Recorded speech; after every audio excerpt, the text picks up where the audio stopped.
창세기 6장 흔들리지 않는 살, 중년의 선택. 서론 인생의 한복판에서. 여러분, 오늘 우리는 창세기 6장을 통해 중년의 삶에 깊이 울려 퍼지는 하나님의 음성을 듣고자 합니다. 인생의 한복판에 서 있는 우리들에게 노아의 이야기는 단순한 고대의 전설이 아닙니다. 그것은 오늘날 우리가 살아가는 이 혼탁한 세상에서 어떻게 하나님과 동행하며 살아야 하는지를 보여주는 생생한 삶의 지침서입니다. 창세기 6장은 인류 역사상 가장 큰 심판 중 하나인 대홍수의 배경을 다루고 있습니다. 그러나 이 장이 우리에게 전하는 메시지는 심판보다도 오히려 그 심판 중에도 하나님께서 찾으시는 한 사람, 바로 노아의 이야기입니다. 노아는 의인이요, 당대의 완전한 자며 하나님과 동행한 사람이었습니다.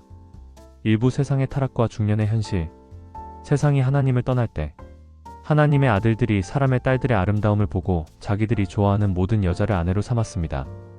이는 단순히 결혼 문제가 아닙니다. 이는 하나님을 경외하던 셋의 후손들이 세속적 가치에 물들어가는 과정을 보여줍니다. 중년을 살아가는 우리도 비슷한 유혹에 직면합니다. 젊은 시절의 순수한 신앙이 세월이 지나면서 현실과 타협하게 됩니다.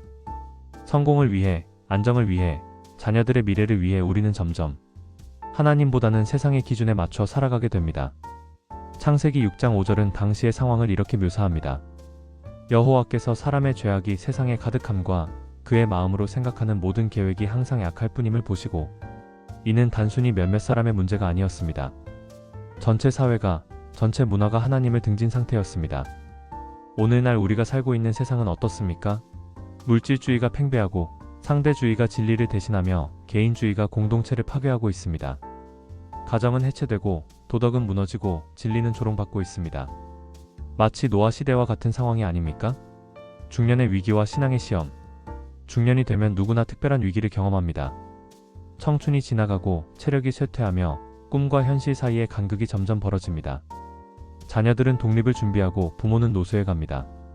직장에서는 후배들이 치고 올라오고 은퇴가 점점 현실로 다가옵니다. 이런 상황에서 우리의 신앙은 어떻게 됩니까?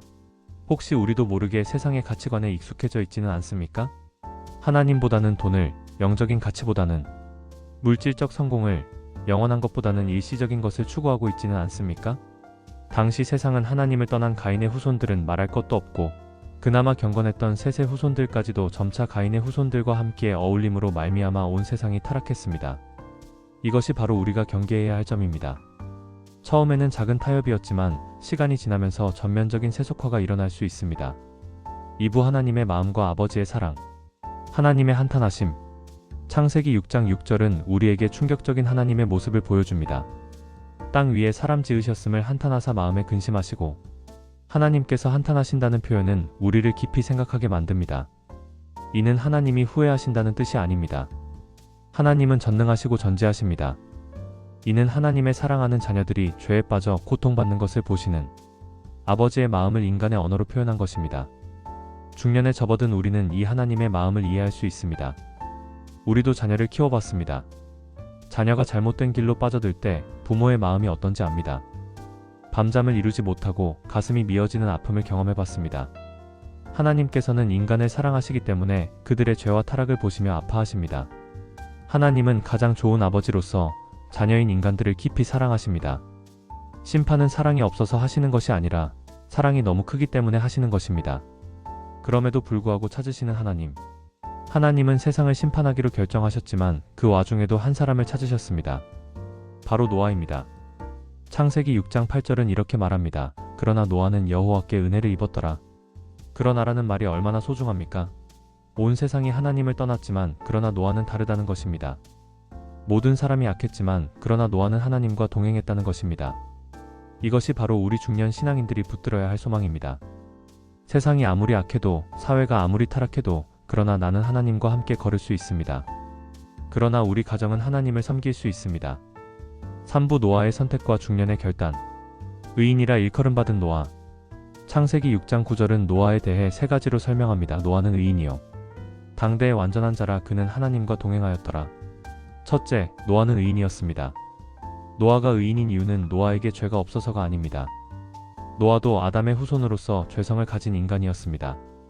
그러나 그는 하나님 앞에서 자신의 죄를 인정하고 하나님의 은혜를 의지하며 살았습니다. 의란 하나님과 올바른 관계를 맺고 사는 것입니다. 중년의 우리도 마찬가지입니다. 우리는 완벽하지 않습니다. 실수도 많이 했고 후회도 많습니다. 그러나 하나님 앞에서 겸손히 자신을 낮추고 하나님의 은혜를 구하며 사는 것, 이것이 의인의 삶입니다. 둘째, 노아는 당대의 완전한 자였습니다. 이는 도덕적으로 흠이 없다는 뜻이 아니라 하나님을 향해 온전한 마음을 가지고 있다는 의미입니다. 세상이 아무리 악해도 그는 하나님만을 바라보며 살았습니다. 우리 중년들에게 이것이 얼마나 중요한 덕목입니까? 세상에 유혹이 많고 타협이 압력이 클 때 하나님을 향한 온전한 마음을 지키는 것이 얼마나 귀한 일입니까? 셋째, 노아는 하나님과 동행하는 자였습니다. 동행한다는 것은 함께 걷는다는 뜻입니다. 같은 방향을 보고 같은 속도로 같은 목적지를 향해 걸어가는 것입니다. 하나님과 동행하는 삶의 비밀. 에녹은 무두셀라를 낳은 후 300년을 하나님과 동행하며 살았습니다. 에녹과 노아, 이 두 사람의 공통점은 무엇입니까? 바로 하나님과 동행했다는 것입니다. 하나님과 동행한다는 것은 무엇일까요? 이는 하나님의 임재를 늘 의식하며 사는 것입니다. 하나님이 나와 함께 계신다는 것을 믿고 모든 일에 하나님의 뜻을 구하며 하나님이 기뻐하시는 일을 행하는 것입니다. 하나님은 우리가 평생 하나님의 뜻을 기억하며 하나님의 말씀을 묵상하며 살기를 원하십니다. 한때 은혜 받고 감격하는 것도 좋지만 더 중요한 것은 날마다 하나님과 동행하는 삶입니다. 중년에 접어든 우리에게 이것이 얼마나 필요한지 모릅니다. 젊을 때는 감정적인 신앙으로도 충분할 수 있지만 중년이 되면 더 깊고 안정된 신앙이 필요합니다. 매일매일 하나님과 동행하는 신앙 말입니다. 120년의 긴 순종. 하나님께서 노아에게 방주를 지으라고 명령하셨을 때 노아는 의문을 제기하지 않았습니다. 비가 온 적이 없는 세상에서 홍수 이야기를 믿고 거대한 방주를 짓기 시작했습니다. 그리고 그 과정이 무려 120년이나 걸렸습니다.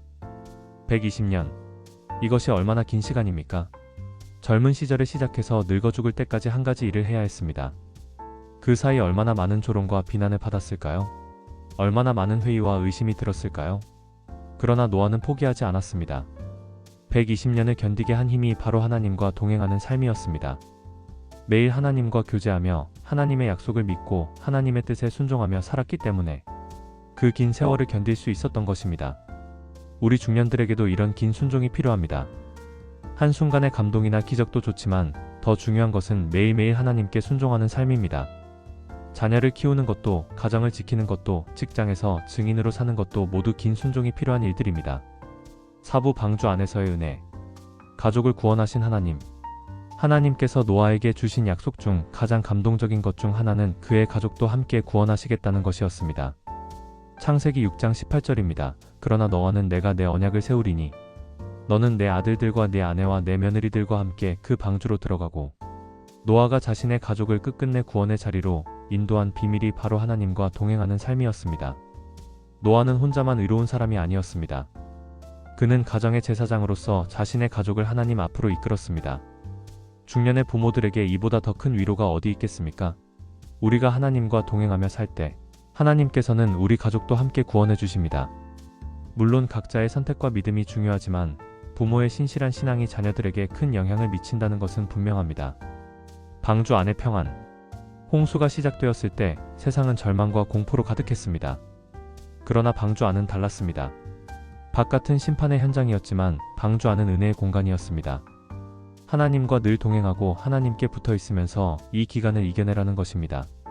그런데 그렇게 할 때 놀랍게도 내가 성숙해집니다. 방주 안에서의 시간은 단순히 기다리는 시간이 아니었습니다. 그것은 하나님과 더 깊이 교제하고 신앙이 성숙해지는 시간이었습니다. 우리 인생에도 방주 같은 시간들이 있습니다. 질병으로 고생할 때, 경제적 어려움에 처할 때, 가족 문제로 힘들 때, 우리는 마치 방주 안에 갇힌 것 같은 답답함을 느낍니다. 그러나 그런 시간이야말로 하나님과 더욱 깊이 교제할 수 있는 소중한 기회입니다. 5부 새로운 시작의 은혜. 방주에서 나오는 때. 창세기 8장에서 노아는 드디어 방주에서 나옵니다. 1년여 동안의 긴 기다림 후에 맞이한 새로운 세상이었습니다. 그때 노아가 가장 먼저 한 일이 무엇인지 아십니까? 제단을 쌓고 하나님께 번제를 드린 것입니다.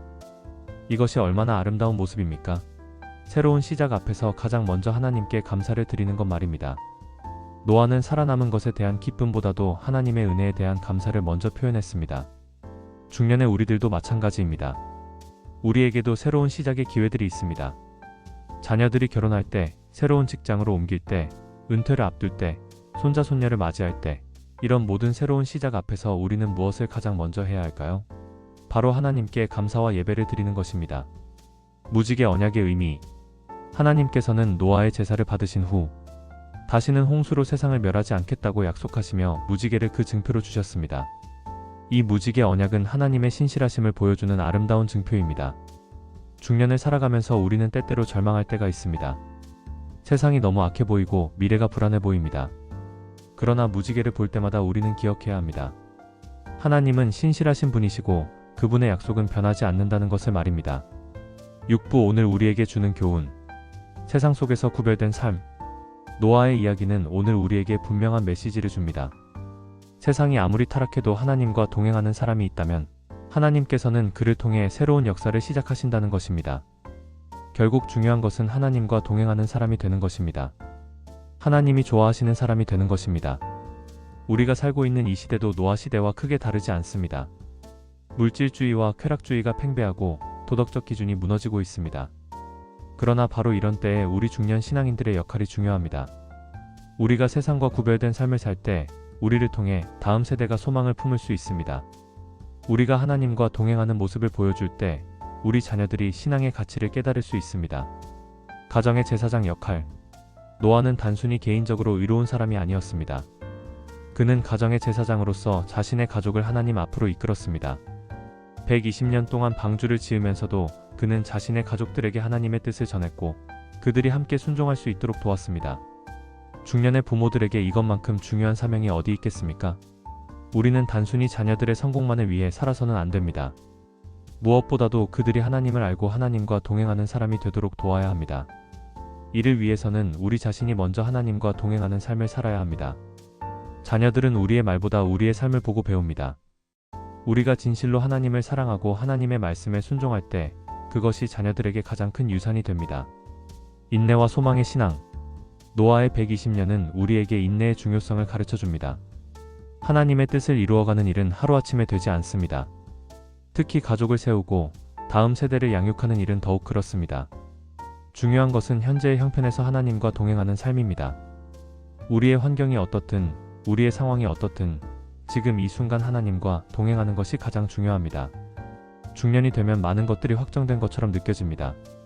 그러나 하나님께는 불가능이 없습니다.